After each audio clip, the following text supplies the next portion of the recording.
dans le podcast Parlons des vraies affaires, le podcast où la santé mentale sort de l'ombre pour devenir un sujet de société, ouvertement, honnêtement et humainement. Dans chaque épisode, vous entendrez des personnes qui vivent avec des enjeux de santé mentale partager leur histoire, leurs défis, leurs forces. Vous entendrez aussi des entrepreneurs, des artistes, des travailleurs parler de leur propre équilibre mental, de leur haut et de leur bas, et ce qu'ils mettent en place pour tenir le coup dans un monde qui va souvent trop vite. Ici, on tourne pas autour du pot, on jase vrai. On écoute, on apprend, on réalise qu'on est beaucoup plus connecté qu'on le pense. Des témoignages sincères, des réflexions qui résonnent et des conversations qui font du bien. Parce qu'on a tous une santé mentale et il est temps qu'on en parle, pour de vrai. Aujourd'hui, on aborde un sujet essentiel, les droits des personnes vivant ou ayant vécu avec une problématique de santé mentale. Trop souvent, ces personnes subissent des injustices, des abus ou des décisions prises sans leur consentement. Et pourtant, chaque personne a le droit d'être entendue, respectée et impliquée dans les choix qui la concernent. Pour parler de dignité, d'équité et de justice sociale, on reçoit l'ADROIT, un organisme qui soutient les gens dans la défense de leurs droits et qui agit dans la collectivité pour changer les systèmes qui perpétuent les abus. Bonjour François. Bonjour Marika. Comment ça va vraiment? Ben ça va bien, ça va bien. Oui, de retour de vacances. Parce on est l'été, mais ça va être publié plus tard. Ça va être publié plus tard, c'est correct. Donc, ben oui, ça va bien. Vous autres, ça va bien? Vraiment, merci beaucoup. On est super heureuse de te recevoir aujourd'hui. Puis la raison pourquoi on te reçoit, c'est parce qu'on va parler du droit des personnes en santé mentale. Donc, toi, tu travailles à l'ADROIT depuis maintenant 24 ans. Oui. J'ai appris. On aimerait ça savoir pour les gens qui ne connaissent pas ça, l'ADROIT. C'est quoi la mission? À qui ça s'adresse? L'ADROIT, c'est le groupe régional de promotion défense des droits en santé mentale. Notre mission, c'est la défense individuelle et collective des droits en santé mentale pour le territoire de Chaudière-Appalaches. Donc, c'est une mission. Il faut comprendre que tous les organismes ont eu accès à du financement, les organismes en santé mentale, au début des années 90. Le mouvement de défense des droits en santé mentale existe depuis la fin des années 70, début des années 80. À l'époque, il y avait des mouvements, notamment contre les mesures, entre autres les électrochocs, les hospitalisations à long terme. On était dans les débuts de la désinstitutionnalisation, c'est-à-dire que les gens, la santé mentale au fil des âges, les gens ont vécu beaucoup dans des institutions. À Québec, entre autres, il y avait Robert Giffard. Beaucoup de gens de la région étaient hospitalisés là-bas. C'était un endroit où il y avait au-dessus de 6000 personnes qui étaient hospitalisées dans les plus grosses années. Maintenant, il en reste moins de 500. Il y a eu aussi au Lac-Etchemin, qui était le premier centre en Chaudière-Appalaches où il y a eu de la psychiatrie. Donc, Saint-Ferdinand d'Halifax aussi. C'est près de Thetford. Je dirais que c'est entre Thetford puis Victoriaville. C'est pas rendu comme hanté, il n'y avait pas ça? Oui, ben, il y a des trucs parce qu'ils ont détruit l'hôpital, je crois, là, mais c'est ça, il y a eu des gens là-bas, des orphelins du Plessis aussi à une certaine époque, mais tout ça pour dire que la vision, tu sais, notre travail, puis j'ai fait un petit détour parce que ça m'arrive régulièrement. C'est intéressant, on aime ça. Mais c'est ça, pour parler un peu de l'histoire, tu sais, il y a eu des revendications, pourquoi il n'y a plus de grands asiles, si on veut, comme c'était avant. Il y a eu des mouvements sociaux où les gens ont revendiqué plus, justement, plus de droits, notamment la liberté, tout ça. Mais il y a aussi une question de coût. À l'époque, l'État subventionnait ça, si on veut. Avant ça, c'était les communautés religieuses, mais ça coûtait très, très cher. Ça coûte encore très, très cher, on peut y revenir, mais il y a plusieurs facteurs. L'émergence des droits fondamentaux, ça a fait en sorte que notre mouvement qui a débuté fin des années 70, début des années 80, a été reconnu avec la politique de santé mentale de 1989. Donc, dans cette politique-là, un des 5 piliers, c'est le respect des droits, puis la mise en place d'un régime ou d'organismes, si on veut, dans chaque région administrative de défense des droits en santé mentale. Donc, en Chaudière-Appalaches, comme partout ailleurs au Québec, il y a eu financement d'organismes communautaires en défense des droits. D'ailleurs, la rencontre, je me souviens plus l'année de fondation, mais la rencontre, l'ensemble des groupes d'entraide ont été fondés où ont été créés ou ont émergé dans ces années-là, justement, parce qu'il y a eu des sous qui ont descendu, notamment dans la région, mais un peu partout ailleurs au Québec. Donc, il y a eu un organisme comme la droit entre 92-2000. Par la suite, il y a eu l'organisme a été fermé, donc on a créé un nouvel organisme qui a été fondé en 2002. Moi, je suis arrivé un peu avant, là, comme on en discutait tout à l'heure. Donc, la mission défense des droits individuels et collectifs. Là, je pourrais peut-être la préciser davantage plus tard, là, mais Oui, c'est je m'aperçois parfait. que j'ai fait une petite digression. Ben, en fait, tu pourrais nous dire, vous faites quoi concrètement? Tu sais, vous faites la défense de droit, mais qu'est-ce que vous offrez? Qu'est-ce que les gens peuvent venir chercher chez vous? Les gens peuvent venir chercher, puis ils peuvent venir contribuer aussi. C'est important de le dire parce que venir chercher, tu sais, il y a l'aspect de l'aide et de l'accompagnement au plan individuel. Donc, notre organisme, comme l'ensemble des groupes en défense des droits en santé mentale, on aide les gens à défendre leurs droits, que ce soit s'ils sont hospitalisés en psychiatrie contre leur volonté, sur une P38, si ils font l'objet d'une demande ou pour une autorisation judiciaire de soins ou de traitement, donc ce qu'on appelle les ordonnances de traitement, d'hébergement, tout ça, s'ils reçoivent des services ou ils ne reçoivent pas des services, qui sont insatisfaits, qui veulent faire des démarches. Bon, il y a le régime d'examen des plaintes, ça c'est une chose, mais il peut y avoir d'autres types de démarches aussi. Si les gens ont des problèmes, ils veulent avoir accès à des services en santé mentale, s'ils veulent changer de psychiatre, ils ont des soucis avec la confidentialité, ils ont un enjeu avec le curateur public, ils ont toutes sortes de soucis en lien avec les services en santé mentale de façon générale. On peut aider les gens, les informer, les assister, les accompagner, orienter dans les démarches, mais on n'est pas juriste, donc on ne donne pas de conseils ou d'avis juridiques. Donc, notre travail, ça va être vraiment à la frontière, je dirais, de ce qui est le droit puis le psychosocial, donc dans le sens que on va vraiment aider la personne à s'approprier le pouvoir sur sa vie en fonction de ses demandes, de ses besoins, mais aussi selon sa propre vision ou sa propre perception de sa réalité. Parce que souvent, c'est un enjeu qu'on rencontre beaucoup en santé mentale, les gens, ce qu'ils nous disent, c'est on me croit pas, on me dit ce que je devrais faire. C'est comme si du jour au lendemain, c'est comme si tout l'enjeu ou le souci de santé mentale colorait leur personnalité ou quoi que ce soit, tandis que c'est pas le cas. Je veux dire, on peut vivre des difficultés, ils peuvent être temporaires ou à plus long terme, puis ça fait pas de nous quelqu'un qui est dénué de toute capacité de décider ou de... Donc, au lieu de voir les difficultés ou quoi que ce soit, nous, on travaille en fonction des forces, des besoins des gens, puis des possibilités qu'ils ont, parce que ça reste une personne humaine comme n'importe qui d'autre. Donc, j'ai parlé de l'individuel. Donc, on donne aussi des sessions, des ateliers d'information sur les droits. Le volet information sur les droits, c'est quelque chose qui est important. On avait même créé une application il y a quelques années. Ben là, avec l'intelligence artificielle, on ne sait pas où que ça va s'en aller, mais c'est pas, ça fait partie de l'évolution des choses. Là. Donc, qui s'appelle DRSM, Droits et ressources en santé mentale. Là. Donc, c'est un outil intéressant sur qui est disponible sur l'App Store puis le Google Play. Donc, il y a aussi sur notre site Internet, on est très, très actif au plan des communications, justement, pour faire connaître les droits, les enjeux avec les droits. Donc, ça, c'est une chose. Mais il y a aussi un autre volet, je dirais, c'est la défense qu'on appelle systémique des droits.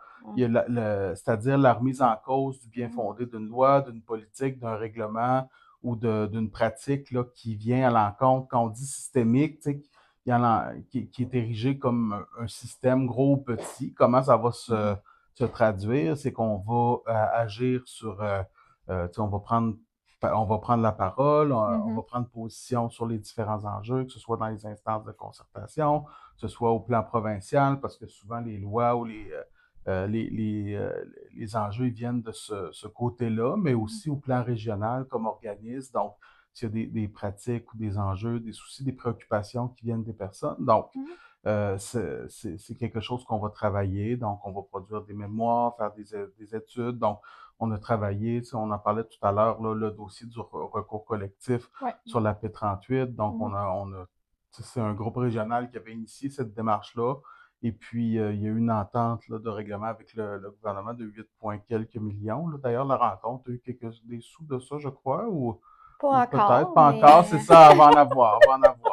Donc c'est ça, c'est quelque chose qui a contribué là, ou qui va contribuer à un meilleur respect des droits, là, entre nous on le pense. Puis c'est un outil qui a été mis de l'avant par les groupes. Donc, la défense systémique des droits aussi, ça vise à regrouper, hein, ça c'est plus un volet collectif, parce que souvent, quand les gens vivent des problèmes en lien avec le respect de leurs droits, euh, il est possible que les instances leur fassent sentir ou que puis la personne, quand elle vient à la droite, souvent c'est un dernier recours. ouais.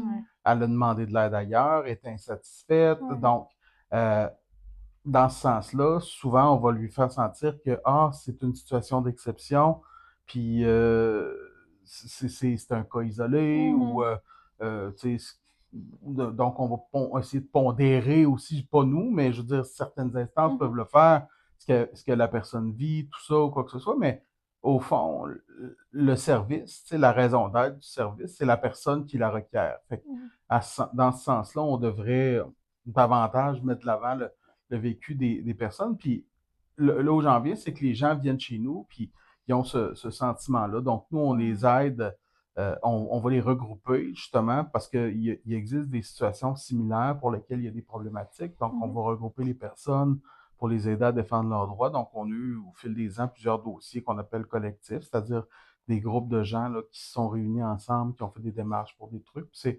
intéressant, là, ça peut développer là, d'autres avenues. Là. Donc, les différents services, c'est pas mal ça. Il y a aussi un projet qu'on gère là, qui est Représentation, la participation citoyenne. Donc, il y a des délégués qui sont élus par leur pairs dans des rencontres régionales où il y a des échanges sur différents thèmes. Les gens vont porter la parole des personnes là, aux instances de concertation notamment.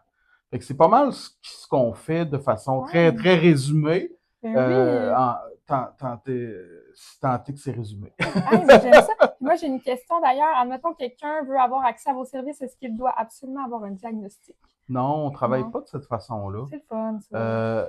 Donc, nous, on prend pour acquis, parce que c'est écrit assez clairement, défense des droits en santé mentale, puis il y a beaucoup de stigmatisation. On a beau faire des campagnes j'allais dire de stigmatisation, il y en a, mais je veux dire des campagnes de sensibilisation et sur ces questions-là. Puis il y a certains diagnostics psychiatriques qui sont moins, peut-être où il y a eu des avancements, par exemple, tout ce qui est l'anxiété, les troubles de dépression, tout ça, il y a eu de la sensibilisation, puis c'est plus normalisé, entre guillemets. Puis il y en a d'autres que c'est exactement le contraire.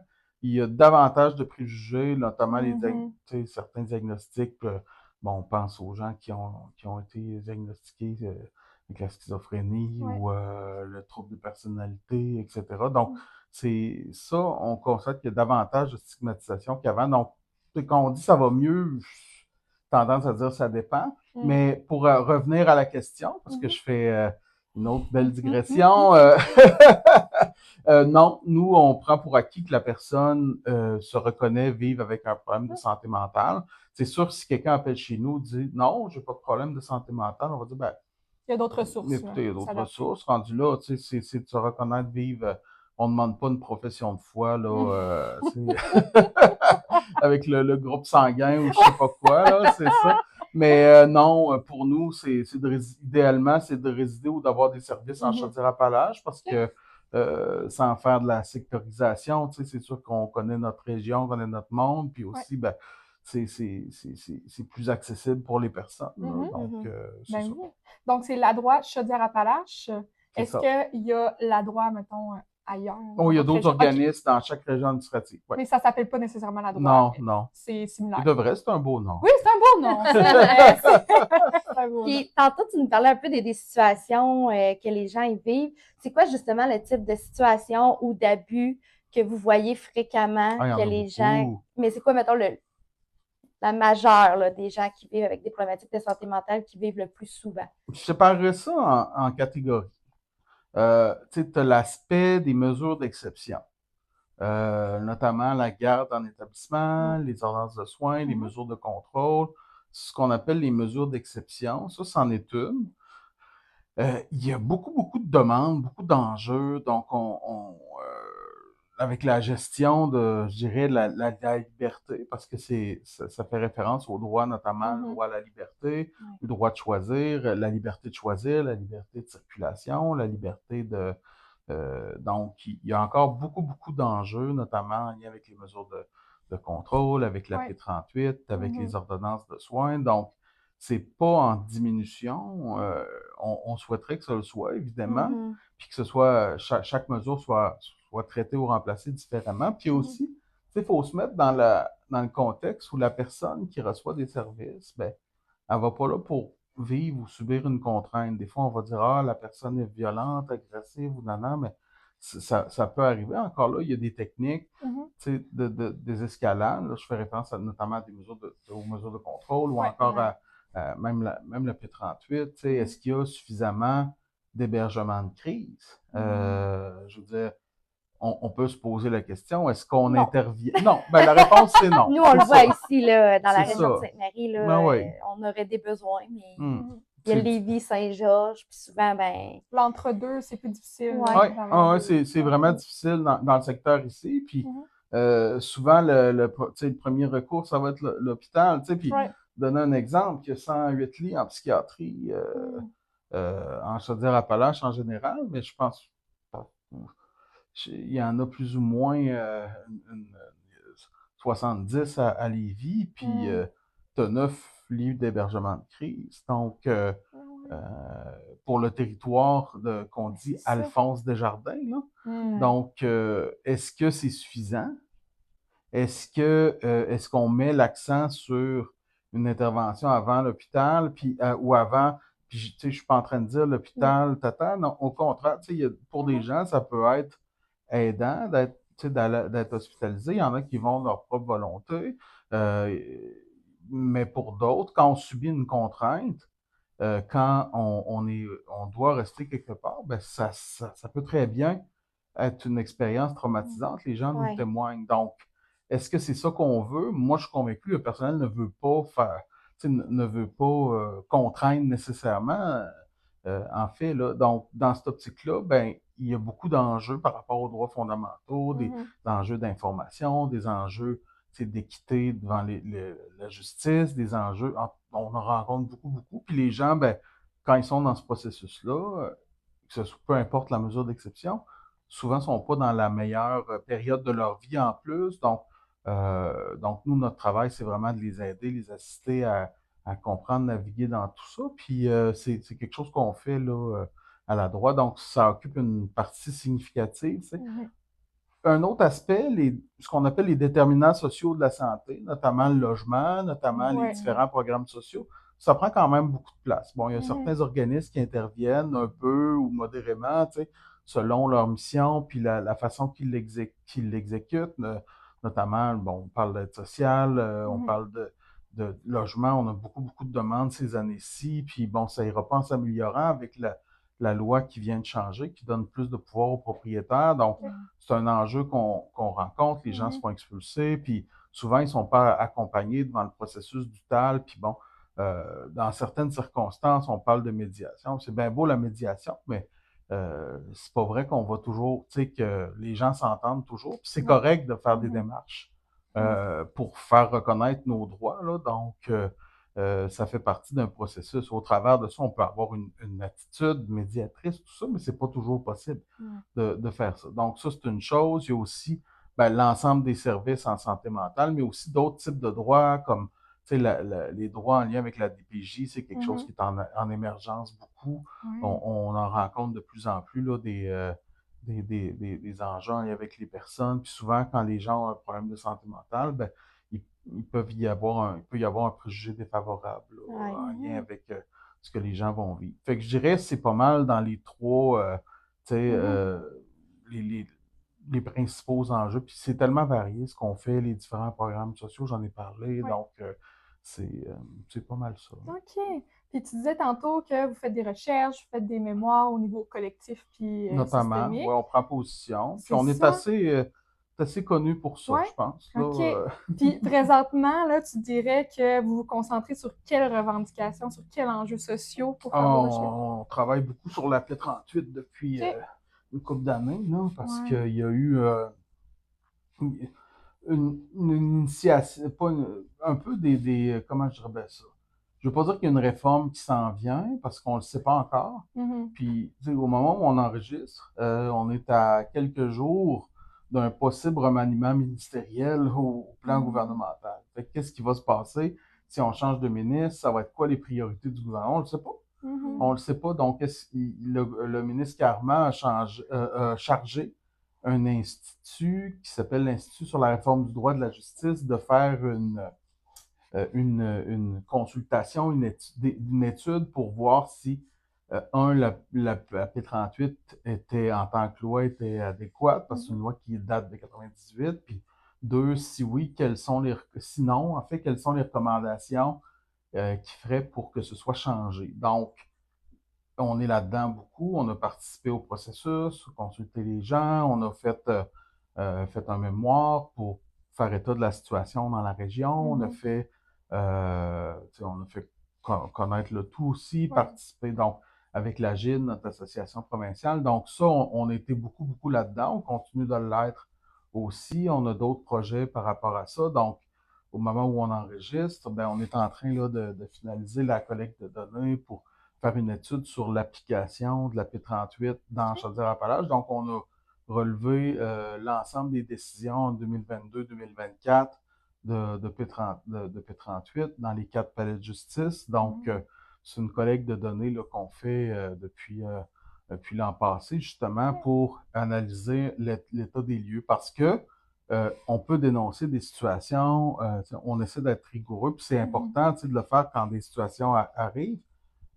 Mais de dresser un portrait général de la question, c'est autre chose. Ça vient donner plus d'eau au moulin, puis ça vient souvent confirmer les revendications qu'on a, soit que la loi, elle est pas toujours, pas souvent respectée, elle n'est pas toujours appliquée de façon adéquate, le processus, il y a beaucoup, beaucoup d'enjeux là-dedans. Donc, on est beaucoup dans l'aspect de la P38, puis on collabore aussi beaucoup avec d'autres organismes, le financement des ressources communautaires en santé mentale, on est impliqué, notamment j'ai été avec la Trocas, puis dans Chaudière-Appalaches, ben, on n'est pas bien traité, les groupes en santé mentale, au niveau du financement, entre autres, c'est rarement notre taux, mettons. On va le dire comme ça. Oh, mais c'est intéressant. Puis, quel changement vous espérez voir dans les prochaines années pour améliorer la justice et l'équité des personnes qui vivent avec des problématiques de santé mentale? Quel changement on souhaite dans les prochaines années? C'est une bonne question, ça. On te prend de court, là. Non, pas vraiment. Quel changement? Ben, c'est sûr qu'on ne souhaite pas une réforme. T'sais, on parlait de la P38, on était beaucoup investis, on l'est encore là-dedans. T'sais, on ne souhaite pas une réforme puis qui soit... premièrement, c'est une loi qui a 25 ans, mais elle est réellement appliquée d'une façon, je dirais, un peu plus rigoureuse que depuis 5 ans. Puis notre étude va sûrement le démontrer, là, si on compare avec celle qu'on a fait en 2012, de 2012 à 2014. Donc, ça, c'est une chose. Qu'est-ce qu'on souhaite? On souhaite que les gens soient reçus, qu'on considère, qu'on parte des besoins des personnes. Parce que là, présentement, on part des besoins du système. Ouais. On part bien souvent, même s'il y a de la volonté, des plans d'action qui sont bien formulés, tout ça. Là, on est dans une ère où il y a encore une réforme de système. Là, on crée Santé Québec. Moi, depuis que je suis là, c'est ma 4e réforme. Là, fait que, Ça change à peu près aux 10 ans d'habitude. Moins que ça, même. Moins que ça. Moins que Oui, parce que ça. ça fait 24 ans. Oui, c'est ça. Non, mais il y a eu les CIS. Avant ça, il y a eu les agences. Moi, je suis arrivé, ils venaient de faire d'autres changements aussi en 98. Là, donc, ça change souvent, les structures. Puis, toute cette énergie-là, puis je dis pas qu'il n'y avait pas des changements qui ont amené des effets positifs ou quoi que ce soit. Il y a des effets négatifs aussi, là, mais parce que tout n'est pas ni d'un côté ni de l'autre, évidemment, là, mais toute l'énergie qui est créée pour changer la structure, pour organiser les choses différemment, ben, elle n'est pas utilisée pour Donner des services. donner des services, puis répondre aux besoins des gens. Puis, Mm. dans l'ensemble des sociétés occidentales, pas juste au Québec, là, Mhm. on n'est pas exceptionnel. Le système public est en train de craquer un peu partout. Ben, comment est-ce qu'on fait pour récupérer ça? Mm. Est-ce que c'est vraiment en changeant les structures ou c'est en s'occupant des gens? Donc, on va dire qu'on fait un pour faire l'autre, mais à un moment donné, ça devient des questions qui sont plus politiques. Puis au final, ben, le résultat, c'est que c'est toujours la personne qui finit par en payer le prix en bout de ligne. Là. Malheureusement. C'est ça. Fait que dans cette optique-là, ben, qu'est-ce qu'on souhaite pour les prochaines années? Ben, qu'on investisse davantage dans des ressources qui vont aller selon les besoins des gens, c'est-à-dire oui, l'hôpital, c'est une chose, mais dans la communauté, que les gens puissent avoir accès à des services psychosociaux rapidement. Ouais. Moi, quand j'ai commencé, si on fait le parallèle, il y avait des programmes où on restreignait beaucoup les services. Ils existent encore, là, mais pour des gens qui avaient certains types de diagnostics, notamment, les gens nous appelaient, disaient, ben moi, je ne veux plus le voir, mon intervenant. Puis là, maintenant, c'est comment ça, je ne peux pas voir un intervenant. Donc, ça a changé beaucoup. Puis aussi, ben, la pression est sur les organismes qui ont pas accès justement à l'aide qu'ils peuvent recevoir. Fait que ça vient un enjeu là, donc assez important. Donc, l'enjeu de l'hébergement aussi dans les prochaines années, ça va être quelque chose d'important. Tu sais, ce qu'on appelait avant les familles d'accueil, ça tend à disparaître. Ils vont créer davantage ce qu'on appelle des ressources intermédiaires, des RI. Donc, la place de la personne dans tout ça, le niveau intermédiaire d'aide ou de service d'hébergement, il va être où? Pas que les RTF, c'est un modèle parfait, loin de là, en fait, mais il y a lieu de se questionner là-dessus. Donc, ça aussi, c'est un enjeu qui va être mis de l'avant. Puis, on parlait justement du territoire de Sainte-Marie. Les réformes, ce qu'ils ont contribué à faire, c'est de concentrer de plus en plus les services dans les centres urbains, les pôles urbains. Là. Donc, Sainte-Marie, c'est comme au milieu du fromage, là, c'est-à-dire t'as Lévis, Saint-Georges, puis bon, Sainte-Marie, il y a des endroits qui sont carrément beaucoup plus ruraux. Je dis Sainte-Marie, la Nouvelle-Beauce en général, mais bon, le chef-lieu, si on veut, c'est Sainte-Marie là, pour la Nouvelle-Beauce, là, mais donc ça crée justement cet enjeu-là où les services de proximité peuvent être de plus en plus difficiles à recevoir là, ou à aller chercher. Donc c'est un enjeu des prochaines années. Là. Ouais, c'est clair. Je me souviens plus trop de la question, mais j'imagine que ça c'est pas grave. Ça a très bien répondu. C'était les changements concrets. Les changements.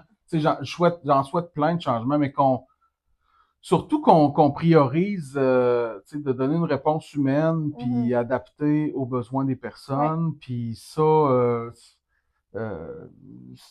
c'est quelque chose qui, parfois, qui est oublié. Oui, ben oui, clairement. Puis si tu avais un message là, à donner aux auditeurs ou aux personnes qui vivent un peu des insatisfactions ou qui sont impuissants ou ignorés face au système, ce serait lequel?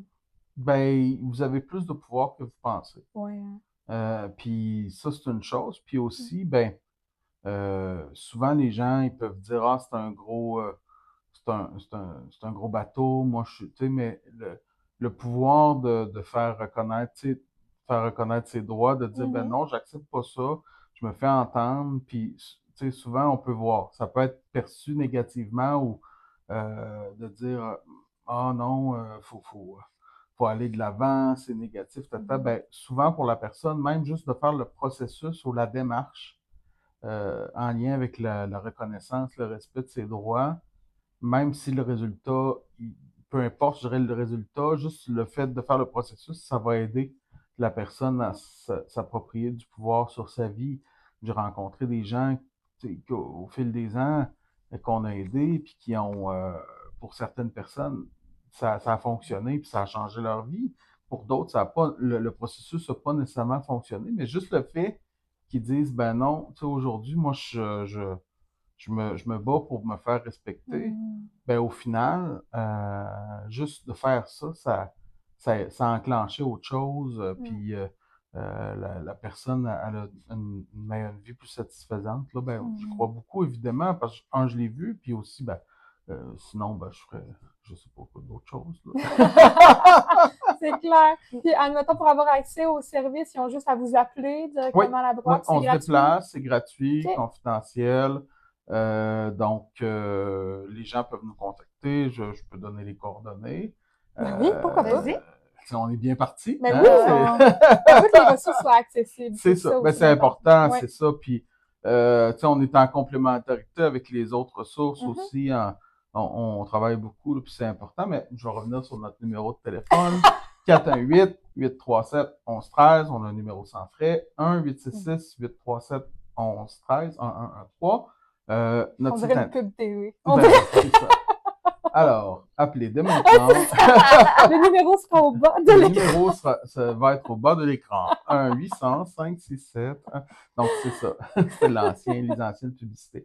Mais c'est ça. Bref, tout ça pour dire, ça va être coupé ce bout-là. Hein? Mais. Peut-être pas, ben, c'est correct. Mais c'est pas le pire truc que j'ai Non. dit. Donc, notre site internet, www.ladroit.org/LADROIT. On est sur Facebook. On invite les gens à nous aimer sans modération. Donc, on essaie de publier le plus possible. On était sur X, Twitter. On n'est plus là à cause du gars là, qui fait toutes sortes de trucs. Hein? On est sur Instagram, LinkedIn. C'est ça. Les gens peuvent nous suivre. Mais plus actifs sur Facebook, je dirais. Puis parce que ça rejoint un plus large public. Là. Les autres médias sociaux sont plus spécialisés, si tant est qu'on puisse dire ça. Donc, les gens peuvent... nos bureaux sont à Lévis, sur la rue Saint-Louis. On a un point de chute à Saint-Georges aussi, où on est là chaque semaine. Ensuite, voilà, on a même un numéro de fax. Là. Wow! Ça existe encore? Ben, écoute, on travaille avec le réseau de la santé, hein, fait qu'on n'a pas le choix d'avoir un fax. Mais c'est plate à dire, mais c'est ça. C'est santé puis justice, là, ça marche bien gros avec le fax, malheureusement. Donc, c'est pour ça qu'on a encore un fax, sinon je m'en débarrasserais. Merci beaucoup. Ben, merci beaucoup de m'avoir reçu. Ben, merci à toi, vraiment. Merci d'avoir pris ce moment avec nous. Si vous avez aimé cet épisode, n'hésitez pas à vous abonner, à partager et à laisser un commentaire. Et surtout, prenez soin de vous. Parce qu'en parler, c'est déjà faire un pas vers le mieux. On se retrouve très bientôt pour d'autres vraies affaires.